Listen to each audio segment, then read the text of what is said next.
the Indiana Fever has appointed Stephanie as their new head coach.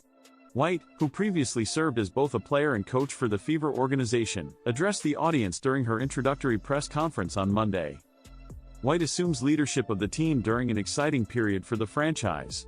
The organization boasts a promising young core, highlighted by consecutive number 1 overall picks Aaliyah Boston and Caitlin Clark. Clark and Boston occupied the front row during White's press conference on Monday. When inquired about the impressive Clark-Boston partnership, White made an ambitious forecast regarding their future as all-star teammates. White stated, "I believe that, above all, they are both highly competitive players. There is an unteachable fire and mentality regarding their competitive spirit and their ability to be outstanding teammates. These two have taken the lead in that regard, and when combined, they present the point guard and the center." Are you serious? You have the framework that you want to establish. Basketball sensation Caitlin Clark has been advised to avoid becoming a coach killer following the dismissal of Christy Sides. Sides, 47, guided the Indiana Fever to their first playoff appearance since 2016 last season but was dismissed at the end of the campaign. After the Fever's first-round exit, Stephanie White has taken over as the new head coach on a 2-year contract. Previously leading the Connecticut Sun, White's objective will be to fully utilize the potential of WNBA Rookie of the Year Clark, who topped the league in assists and three-point conversions. White's relationship with Clark could be a pivotal element in her return to coaching, a role she previously held as both head coach and assistant. With this in mind, commentator and former coach Dan Dakich expressed worry regarding the teams and the potential effects on Clark's rising popularity.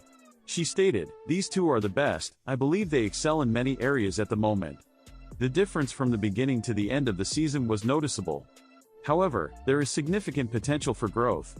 When considering the talented point guards and post players that our game, beyond just our league, has experienced, they will be remembered as some of the greatest in history." Clark and Boston will return to the court for their second season as Fever teammates in 2025. "I'm enthusiastic about the prospect of collaborating with them," White concluded. "I am enthusiastic about the opportunity we have to build upon those foundational aspects. And for the enduring presence that those two can achieve in Indianapolis, displaying banners in this building. All of these aspects are extremely exciting. The future is indeed promising." Caitlin Clark's draft night did not meet expectations.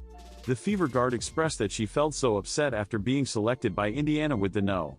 The first overall pick in the 2024 WNBA draft occurred at the Brooklyn Academy of Music on April 15. "I was so upset because after I got drafted, I was immediately taken out, and I didn't get to see any of the draft," Clark stated on the Fresh Talk podcast with her former Iowa teammates, Kate Martin and Gabby Marshall, and host Jada Giamfi, who is a junior forward for the Hawkeyes. Indiana Fever star Caitlin Clark attended Butler University on Friday night to watch the game between the Butler Bulldogs and the Austin Peay Governors. Clark was supporting her boyfriend, Connor McCaffrey, who took on a position as an assistant coach at Butler last September.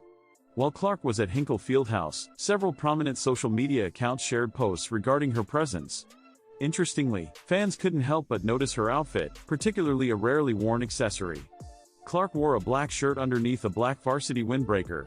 While the monochrome outfit could have already generated excitement on its own, Clark's choice to complete her look with glasses made her fans even more enthusiastic. Caitlin Clark is currently navigating the WNBA offseason following a remarkable rookie season with the Fever. The 22-year-old averaged 19.2 points, 5.7 rebounds, and a league-leading 8.4 assists during her rookie season. She ultimately received the Rookie of the Year award for her performance. Clark assisted Indiana in achieving a 20-20 record during the 2024 season, securing them the No. 6th seed in the league standings. Consequently, the Fever qualified for the WNBA playoffs for the first time since 2016. Caitlin Clark concluded a remarkable season with the Indiana Fever in September. After the conclusion of the season, several players in the league, including her teammates Aaliyah Boston and Lexi Hull, entered into off-season contracts. Boston and Hull have reached an agreement to join the unrivaled league, which is led by New York Liberty forward Breanna Stewart and Minnesota Lynx star Nafisa Collier. With both star players signed, there have been inquiries within the WNBA community regarding Clark's off-season plans. Clark was inquired about her involvement in the unrivaled league on Monday and indicated that she has not yet determined her off-season plans. Clark stated, "We'll see, I'm not sure. Just taking it as it comes, see if I want to play eventually." Collier, a co-founding member of the league, recently discussed a potential contract for Clark, indicating that she would receive appropriate compensation for her involvement. "I cannot disclose any numbers, of course," Collier stated on the podcast. "However, I can inform you that she is earning significantly more than her salary in the WNBA. I believe she should be compensated fairly, and we would provide her with appropriate remuneration for her contributions. She has not made a decision yet." Collier later indicated that a response regarding Clark's involvement in the league may be provided within the next few weeks. "There will be a position available for her if she desires it, but her compensation will reflect the contribution she makes to the league, within the financial capabilities of a new league," Collier stated. "I believe we will have clarity in a few weeks." The Lynx forward stated that acquiring a player of Clark's caliber would significantly enhance the unparalleled league, which is set to commence its inaugural season in January 2025. During Clark's rookie season with the Fever, she averaged 19.2 points, 5.7 rebounds, and 8.4 assists per game. She ranked first in the WNBA for average assists and led all rookies in average points. Indiana Fever star Caitlin Clark has had an outstanding debut season in the WNBA and has shared her aspirations for after her basketball career. Caitlin Clark expressed her desire to open a restaurant or coffee shop, noting that she has the financial resources to pursue this venture at any time. Despite her youth, Clark has already established herself in the WNBA. The 22-year-old has garnered numerous accolades, including becoming the first rookie since 2008 to secure a position on the All-WNBA First Team and winning the Rookie of the Year award.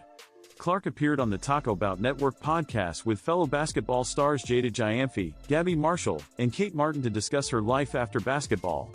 Giamfi inquired, "What type of restaurant would you establish?" Clark responded, "This is quite an amusing story.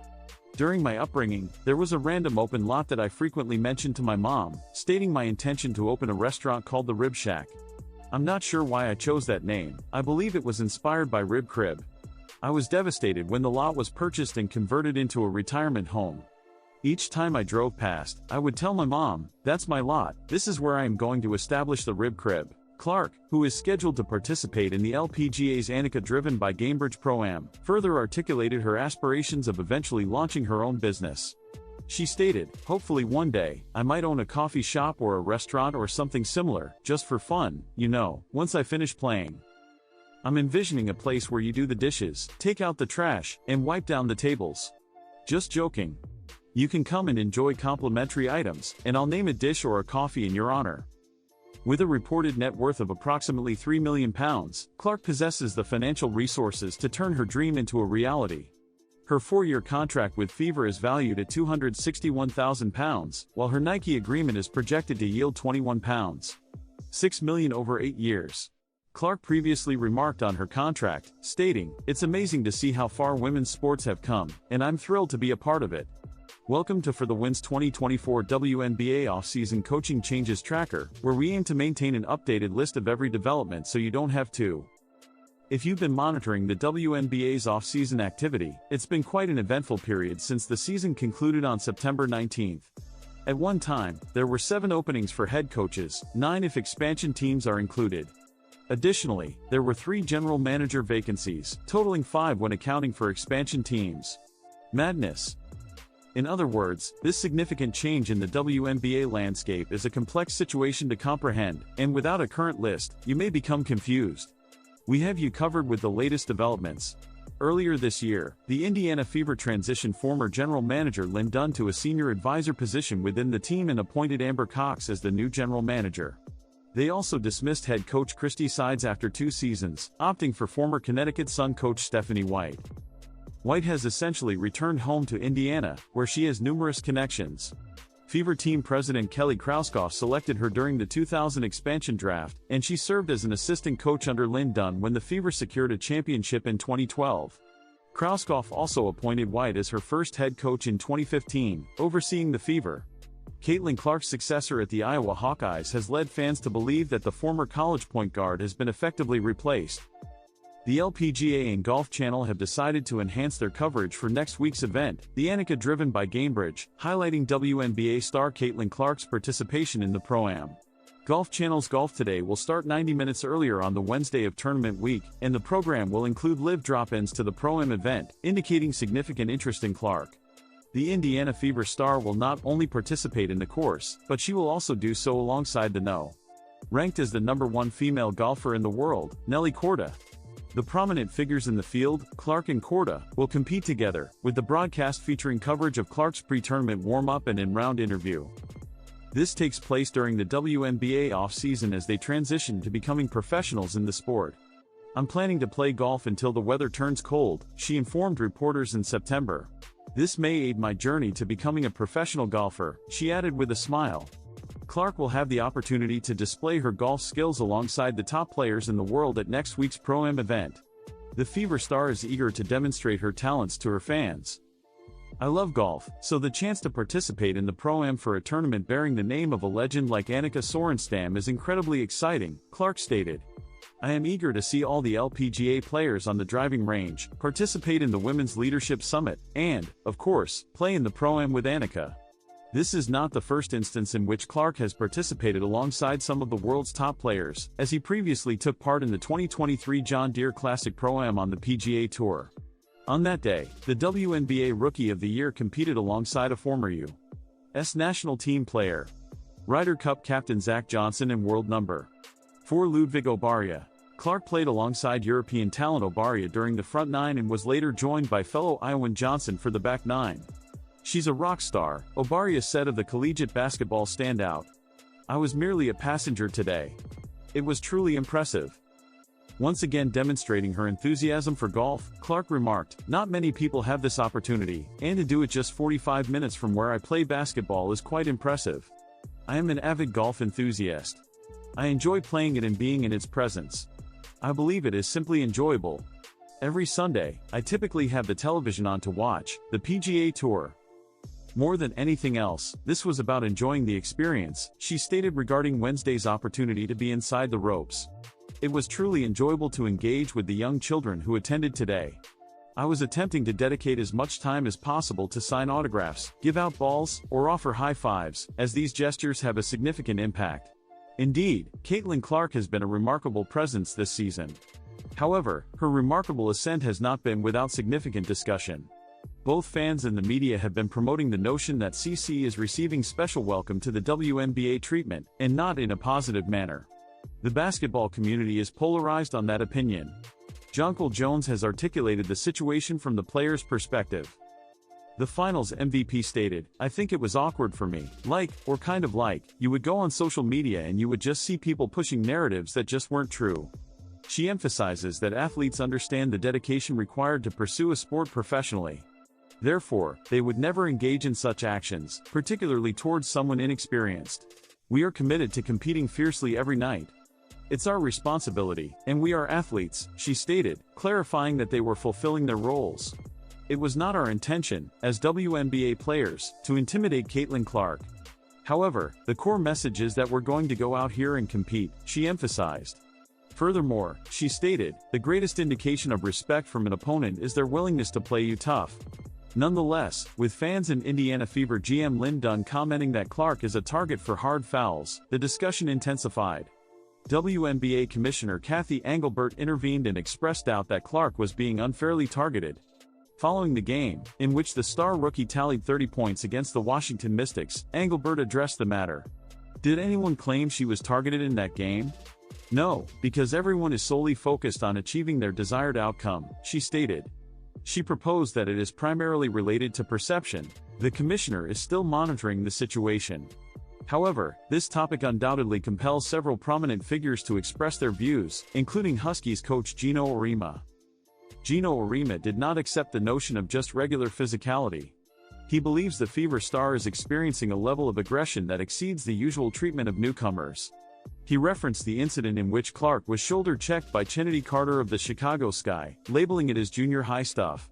He indicated that this type of targeting is something he has never witnessed, even among the NBA's most prominent stars in the past. "Recognize that this moment is significant for the WNBA.